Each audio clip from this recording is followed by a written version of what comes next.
Hello boys and girls, and welcome to my player ratings for yesterday's comfortable victory against Norwich. 4-0! When was the last time I was able to say that? And when was the last time I was able to watch an Arsenal game and things were so nice and so relaxed and he wasn't sweating and getting all agitated towards the end and everything else? It was so nice. But, you know, when you look at the fixtures we've got coming up with Wolves, Leicester, Tottenham, Liverpool, Manchester City, that's our next 5.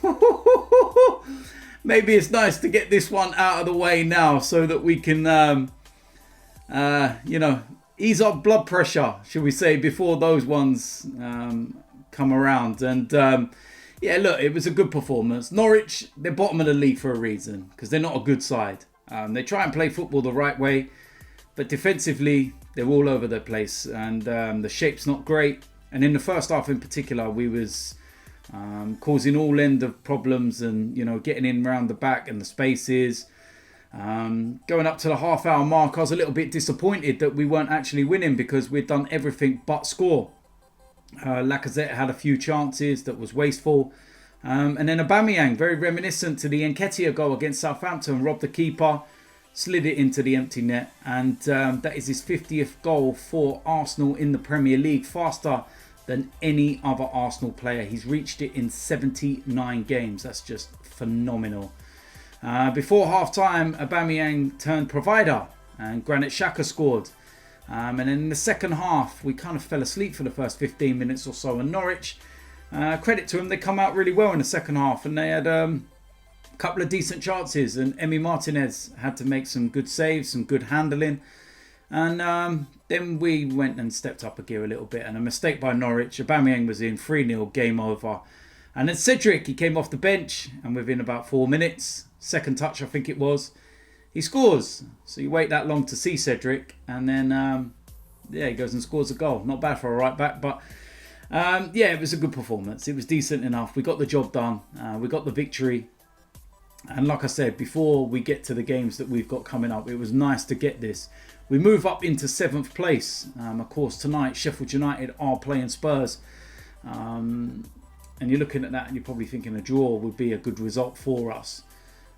Both of them can't get back above us. So by the end of today, we're not going to be sitting 9th at least. It would be minimum 8th. But it was nice to put a bit of pressure on them. And, we can sit back with our feet up. We've done our job and we'll see what happens in that game. Listen, with that said, let's go and get into the player ratings. Starting off in goal, Emi Martinez. And I felt that was another very good performance from him. Very accomplished, very assured. Handling was good. Distribution was good. Made some really good saves. And overall, I was really impressed with that performance. And I'll give Emi Martinez a 7. Next up, we have Mustafi, and that was not a great performance for me. In the first half, he was all over the place, getting caught out, losing the ball, and he was taken off at half-time. Haven't heard there was an injury. Maybe Mikel Arteta looked at it and thought, I'm getting him off now because he's an accident waiting to happen. It wasn't great. I'm going to give Mustafi a 4 for his performance because he was only on there for one half, and that half was not great. Next up, we have David Luiz, and he wasn't too bad. Couple of ropey moments in there, but overall, it wasn't too bad. And I think he does play better in that 3 rather than a flat 4. So David Luiz, I will give him a 7. Next up, we have Kolasinac, the last of that 3 in the back line, and decent enough performance. There was a near clumsy moment in the second half where it looked like he brought Cantwell down. VAR actually confirmed that it wasn't actually a foul. But he nearly got caught out, and he got caught on the wrong side first and foremost.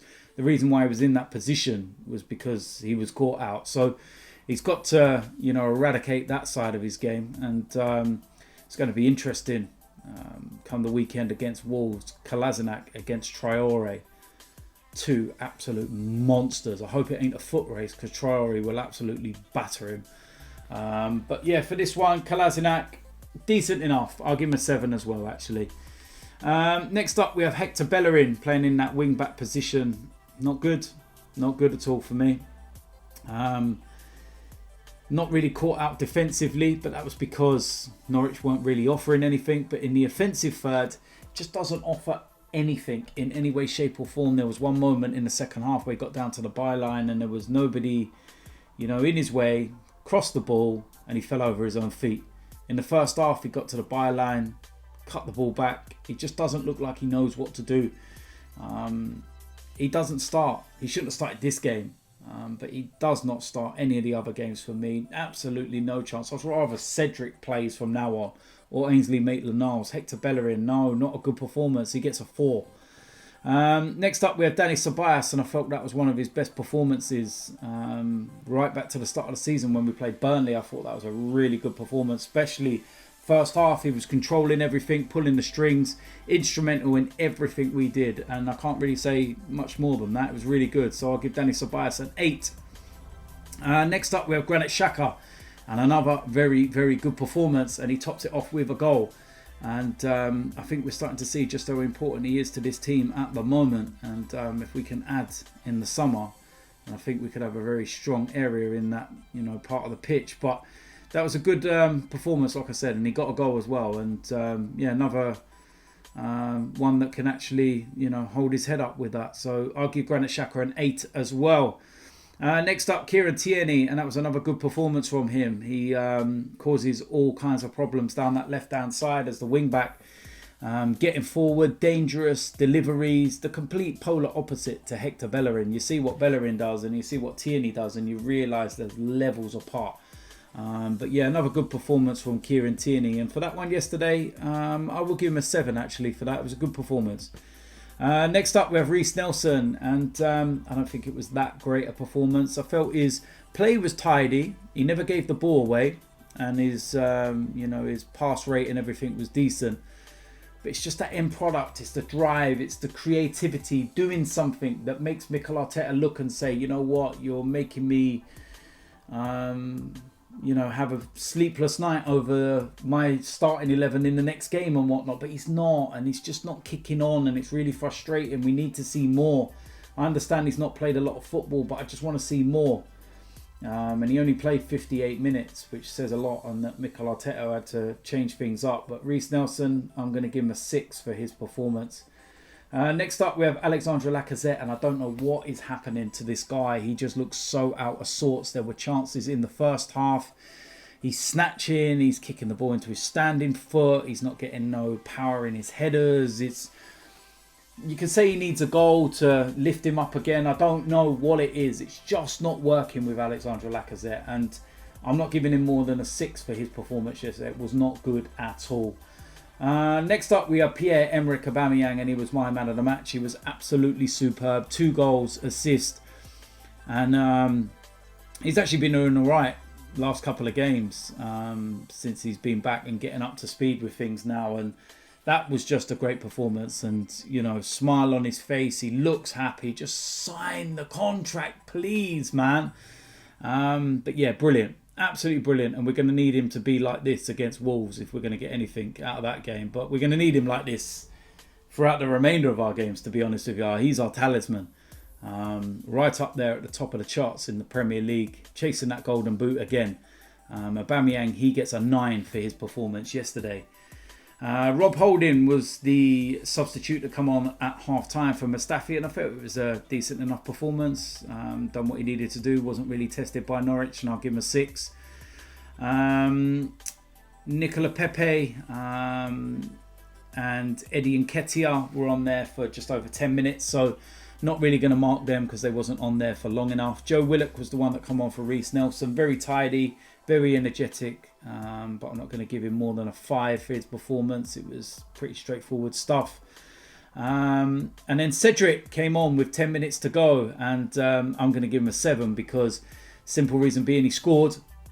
And the one thing he did do in that last 10 minutes was try and attack the byline, get in the box, cross and everything else. It was really good, really encouraging seeing that from him. So I will give him a 7 for his performance. Now, manager's rating, Mikel Arteta had to make changes. We're getting games thick and fast at the moment with Wolves on the horizon. And then Leicester, Spurs. That's 3 games in the space of a week. Given the fact that we did play Sheffield United and everything else, I understood why he rested the likes of Saka and Nicola Pepe. Saved them for the game against Wolves. and it worked out. And when it works, it's justified. So no issues with that at all. And Mikel Arteta, I'll give him an 8 because we won 4-0, clean sheet, got the selection right, substitutes were good. And it was a good evening at the office, shall we say. So, yeah, I'll give Mikel Arteta an 8. So, there we go. That is it for my player ratings. As usual, let me know in the comment section what you think. Do you agree with those player ratings? If not, what would you change? Of course, we've got games coming thick and fast, like I said. Tomorrow, there is the DT's Daily in the morning. Then later on in the evening, it will be the preview to the Wolves game. On Saturday, when we play Wolves, I will be on AFTV for the watch-along. On Sunday, you can expect the player ratings for that game. And then we go back to Monday, and then we go into DT's Daily again, as well as a preview to the Leicester game. It's just coming thick and fast at the moment. But listen, after so long without football, we love it, don't we? So if you're new around here, make sure you do hit the subscribe button. Make sure you smash a like on this video. And I will see you lot soon. I'm out of here.